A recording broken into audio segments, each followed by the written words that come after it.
Hi, welcome to Mr. D's podcast. Today we're going to talk about day three of AFCON 2023 in Ivory Coast. This is day three. We had some spectacular games today, and I said this was the real beginning of the AFCON because those games were explosive. I mean, we started today at 2 o'clock with Senegal versus Gambia, which is the local derby, West African derby, Brotherhood derby, whatever you want to call it. It was electric.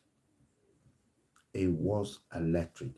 However, Senegal, with the experience and the players of the likes of Sadio Mane, managed to pull the correct result and defeated Gambia 3 goals to nil. Here are some stats here to show you how difficult that was. The results were today. Yeah, the same thing happened in both games. Gambia got a red card, and Senegal capitalized on that. You know, fourth minute, 52nd minute, 86th minute. Here, here are the match stats. Pass accuracy, possession, almost the same as the Cameroon. Almost the same, exactly the same.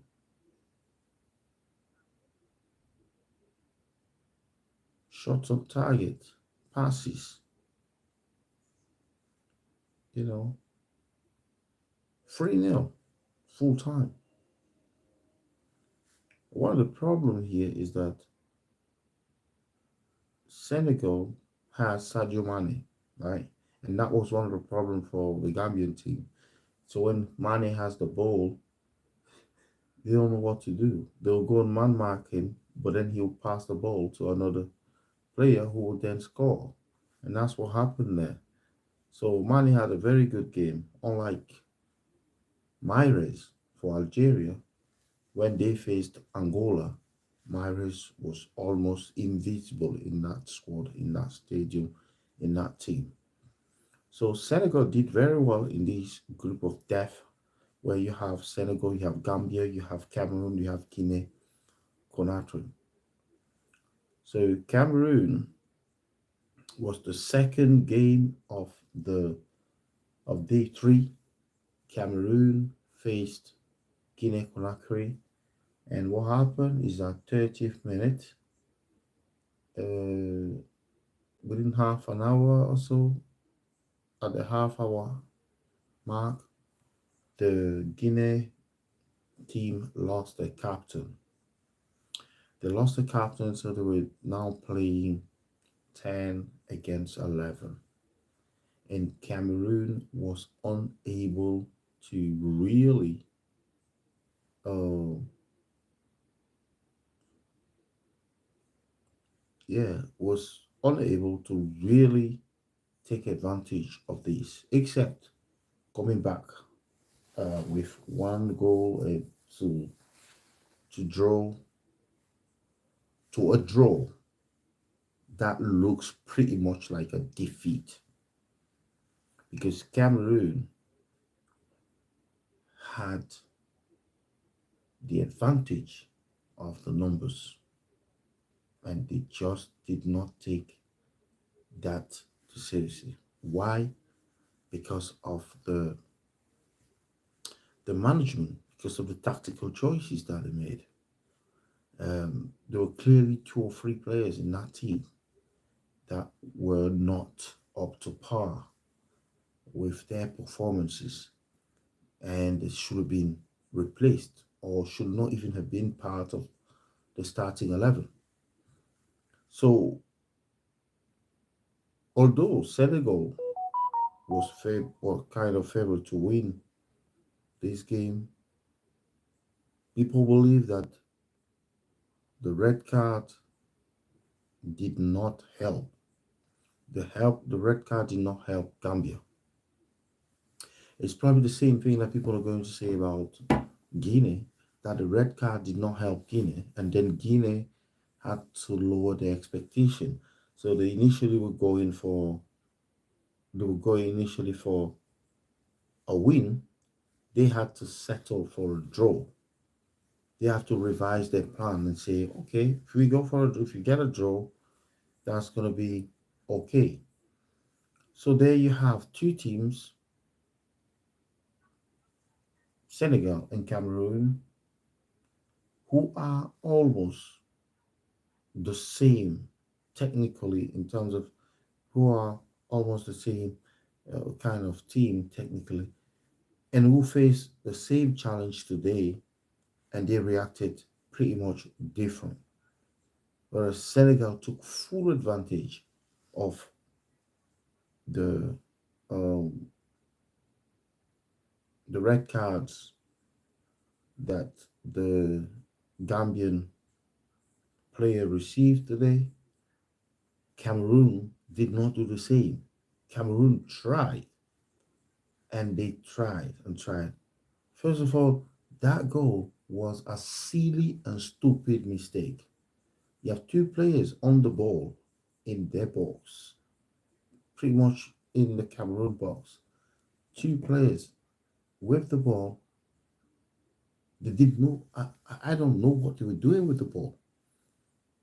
They could have kicked that ball out. They could have kicked it for a corner or anything. But this guy was just messing with the ball and he got caught. He got caught there where you should not be doing these kind of things. And that's how that goal came in. Perhaps the game could have been a different game.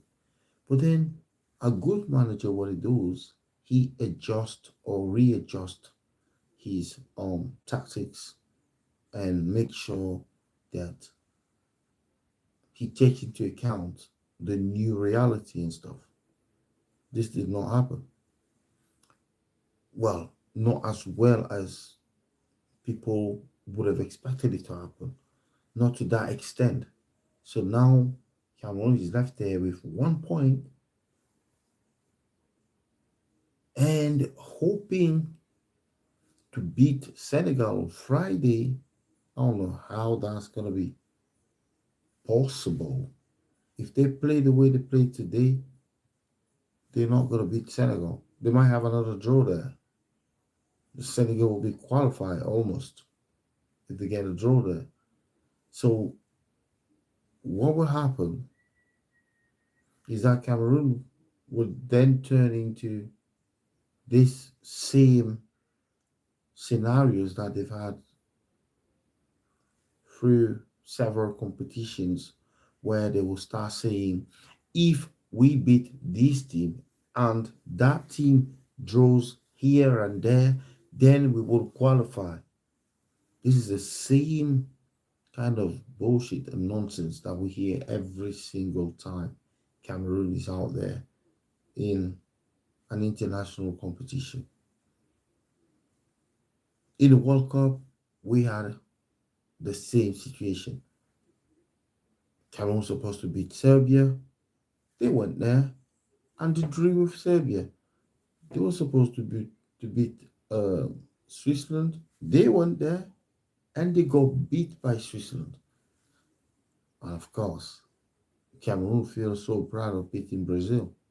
But which Brazil side did they actually face? So the the coach or the manager, whatever you want to call him, Rigobert Song, doesn't seem to have a clue how to make this team uh, perform and give the results that the Cameroon um, people are waiting for, because that shirt that they're wearing is a very special Um, it's a very special uh, representation for our country. It's a very special gift. It's a very special um, emblem for our country. And they cannot wear the shirt and perform the way they just performed there. The previous man of the match was just again a player because they played so good defending. You know, we had one more player on the pitch than them. Look, Senegal took advantage. We could not take advantage. And for somebody to come there and say, oh, well, this AFCON, there's no small team, there's no little teams. Every team is strong and powerful. That's not true. That is not true. It's just that the leaders like Cameroon and Egypt and Nigeria and Ghana did not prove themselves to the point where we can say that is exactly what we were expecting to see or to happen. So those teams have been under par, whether they underestimated the opposition or not, that remains to be seen. So let's come to Algeria. Algeria had a very clear advantage here. I mean, it's almost the same game as the previous two. All games ending with a draw. But Algeria was suffering from the lack of form of their main player, who is uh, Myres. Myres was absent from the game, completely absent. I don't know what is wrong with him, but now that he's playing in Saudi, a lot of things can happen. A lot of things can happen. Uh, I don't think that Algerian side would go far. I don't think so. I don't think the Algerian side will go far. However,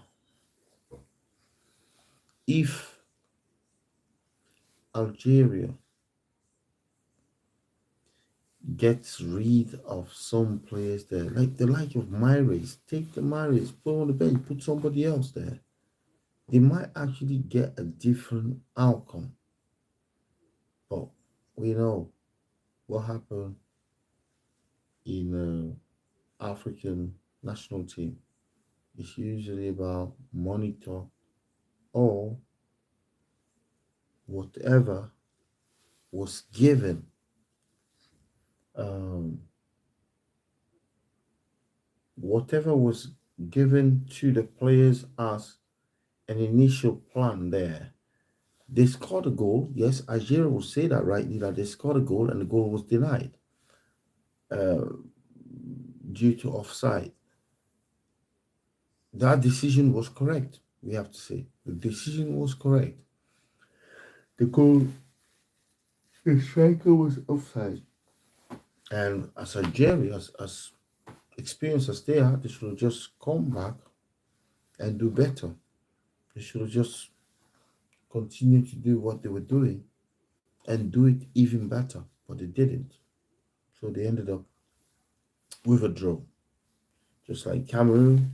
See, the big winners today, the beneficiary today, of course, are the Senegalese. So the Senegalese are the winners of day three. The losers today, the biggest losers is Cameroon. Cameroon, because they had the opportunity there to secure 3 points and they didn't do that. And they left like a sense of an unfinished business. need to go back to the drawing board and see what was wrong, because Cameroon does not deserve another humiliation like what we had in the World Cup. Cameroon is feared around the world. Cameroon is respected around the world. And we can't afford, for such a big celebration of African football, can't afford to give a bad performance like the one that we've seen there so far. So we will hopefully rise up to the challenge come this Friday and secure our uh, place in the knockout stage. So I thank you all for watching the video, for liking and sharing. But I also want to mention the other biggest loser today is the Ivory Coast government. Why are the stadium empty? Can you not see the empty stadium? Have you not got eyes to see the empty stadium? Because everyone else can see them. Apparently, the only person who can't see them is the Ivory Coast government. This is absolutely wrong, and we hope that they will address this issue, because it's becoming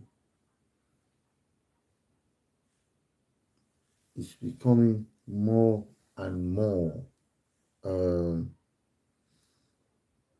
it's becoming more and more difficult to understand why those stages are empty. People are saying that some people have bought tickets in bulk and they're selling them back on, and then the people wanting the ticket can't afford the prices. But the the, the sellers continue to sell the ticket apparently for about 100,000 franc CFA. I would say that this is not new, but it is really bad. It's not new, but it is really, really bad. The Ivory Coast authorities should do something about it. They should stop this. Uh, they should stop this disaster. People are supposed to take this opportunity and bring their children there in the stadium to watch the football. Children come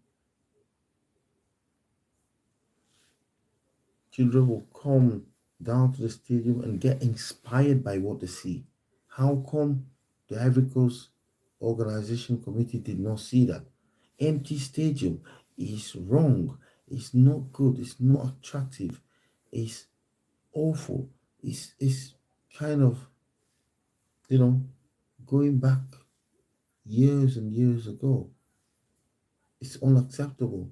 And you've got to make it clear to these authorities. So guys, share the video so that the Ivory Coast government or organizing committee authorities will try to tackle this issue in order to resolve the problem for good. So let me know what you're thinking in the comment section below, and please like, share and comment on the video. The debate continues in the comment section below. This AFCON is one of the best that I've seen. No jokes. It's simply fabulous. So guys, see you tomorrow. It was Mr. D from Manchester. Have a blessed day. Bye.